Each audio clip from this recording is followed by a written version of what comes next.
बोलिए रामायण मैया की जय। सियावर रामचंद्र जी की जय। इनके अतिरिक्त दुर्मुख, अकंपन, वज्रदंत, धूमकेतु और अतिकाय ऐसे अनेक अनेक योद्धा थे जो अकेले ही सारे जगत को जीत सकते थे। सभी राक्षस मनमाना रूप बना सकते थे और आसुरी माया जानते थे। उनके दया धर्म स्वप्न में भी नहीं था। एक बार सभा में बैठे हुए रावण ने अपने अगणित परिवार को देखा।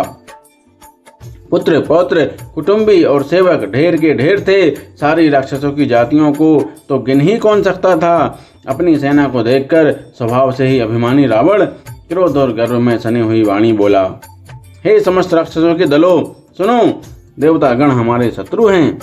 वे सामने आकर युद्ध नहीं करते, बलवान शत्रु को देखकर भाग जाते हैं। उनका मरण एक ही उपाय से हो सकता है, मैं समझाकर कहता हूँ।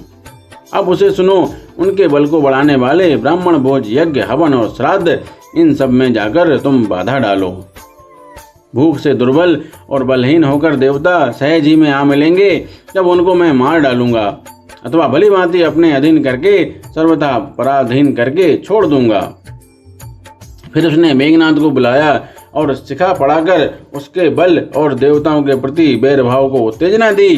फिर कहा, हे पुत्र, जो देवता रण में धीर और बलवान हैं और जिन्हें लड़ने का अभिमान है, उन्हें युद्ध में जीतकर बांध लाना। बेटे ने उठकर पिता की आज्ञा को शिरोधार्य किया। इसी तरह उसने सबको आज्ञा दी और आप भी हाथ में गदा लेकर चल दिया। रावण के चलने से पृथ्वी डगमगाने लगी और उसकी गर्जना से देवरमणियों के गर्भ गिरने लगे। रावण को क्रोध सहित आते हुए सुनकर देवताओं ने सुमेरु पर्वत की गुफाएं तकीं। भागकर सुमेरु की गुफाओं का आश्रय लिया। दिक्पालों के सारे सुंदर लोकों को रावण ने सूना पाया। वह बार बार भारी सिंह गर्जना करके देवताओं को ललकार ललकार कर गालियां देता था। रण के मद में मतवाला होकर वह अपनी जोड़ी का योद्धा खोजता हुआ जगत भर में दौड़ता फिरा, परंतु उसे ऐसा योद्धा नहीं मिला।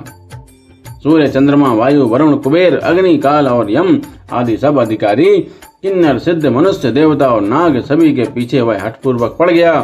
किसी को भी उसने शांतिपूर्वक नहीं बैठने दिया। ब्रह्मा जी की सृष्टि में जहाँ तक शरीरधारी स्त्री पुरुष थे, सभी रावण के अधीन हो गए।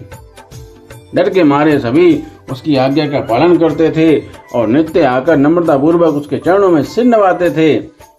उसने भुजाओं के बल से सारे विश्व को वश में कर लिया, किसी को स्वतंत्र नहीं रहने दिया। इस प्रकार मंडली के राजाओं का शिरोमणि सार्वभौम सम्राट रावण अपने इच्छानुसार राज्य करने लगा।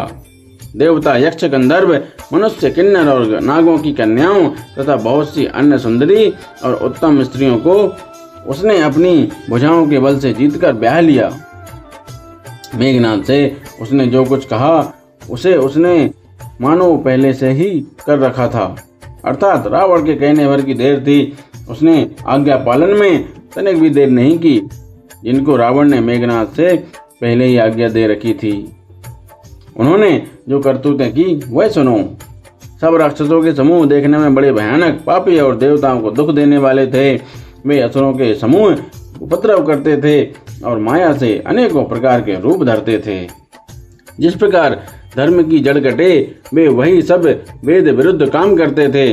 जिस जिस स्थान में वे गौ और ब्राह्मणों को पाते थे, उसी नगर, गांव और पूर्वे में आग लगा देते थे।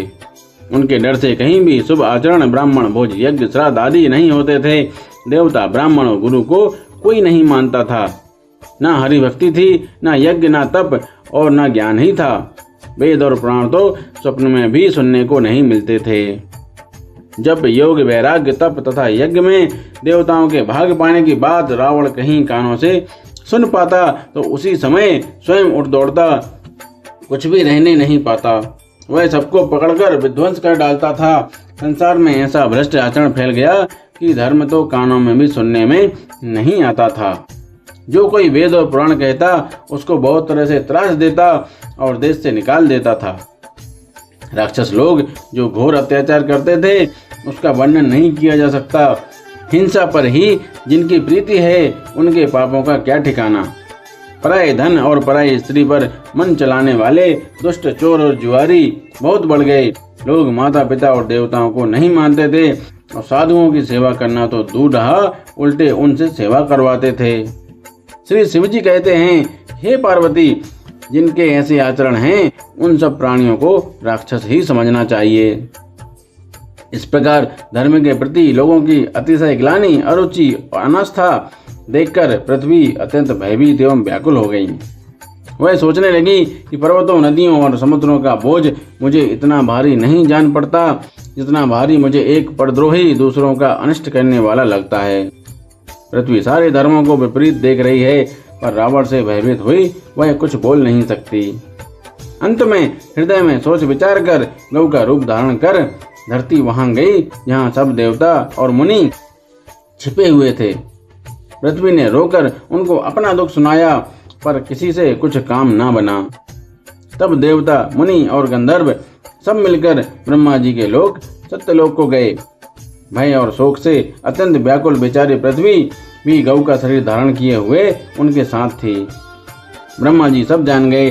उन्होंने मन में अनुमान किया कि इसमें मेरा भी बस नहीं चलने का है। तब उन्होंने पृथ्वी से कहा कि जिसकी तू दासी है वही अविनाशी हमारा और तुम्हारा दोनों का सहायक है। ब्रह्मा जी ने कहा, हे धरती, मन में धीरज धारण करके श्री हरि के चरणों का स्मरण करो। प्रभु अपने दासों की पीड़ा को जानते हैं, ये तुम्हारी कठिन विपत्ति का नाश करेंगे। सब देवता बैठकर विचार करने लगे कि प्रभु को कहाँ पावें, ताकि उनके सामने पुकार फरियाद करें। कोई वैकुंठपुरी जाने का रास्ता कहता था, कोई कहता था कि वह प्रभु क्षीर समुद्र में ही निवास करते हैं। जिसके हृदय में जैसी भक्ति और प्रीति होती है, प्रभु वहाँ उसके लिए सदा उसी रीति से प्रकट होते हैं। हे पार्वती, उस समाज में मैं भी था। अवसर पाकर मैंने एक बात कही, मैं तो यह जानता हूँ कि भगवान सब जगह समान रूप से व्यापक हैं। प्रेम से वे प्रकट हो जाते हैं। देश, काल, दिशा, विदिशा में बताओ ऐसी जगह कहाँ हैं जहाँ प्रभु ना हो। वे चराचर में व्याप्त होते हुए ही सबसे रहित हैं और विरक्त हैं। उनकी कहीं आसक्ति नहीं है। वे प्रेम से प्रकट होते हैं जैसे अग्नि अव्यक्त रूप से सर्वत्र व्याप्त है, परंतु जहाँ उसके लिए अरणि मंथनादि साधन किए जाते हैं वहाँ वह प्रकट होती है। इसी प्रकार सर्वत्र व्याप्त भगवान भी प्रेम से प्रकट होते हैं। मेरी बात सबको प्रिय लगी। ब्रह्मा जी ने साधु साधु कहकर बड़ाई की। मेरी बात सुनकर ब्रह्मा जी के मन में बड़ा हर्ष हुआ। उनका तन पुलकित हो गया और नेत्रों से प्रेम के आंसू बहने लगे। तब वे धीर बुद्धि ब्रह्मा जी सावधान होकर हाथ जोड़कर स्तुति करने लगे। बोलिए रामायण मैया की जय। श्यावर रामचंद्र जी की जय।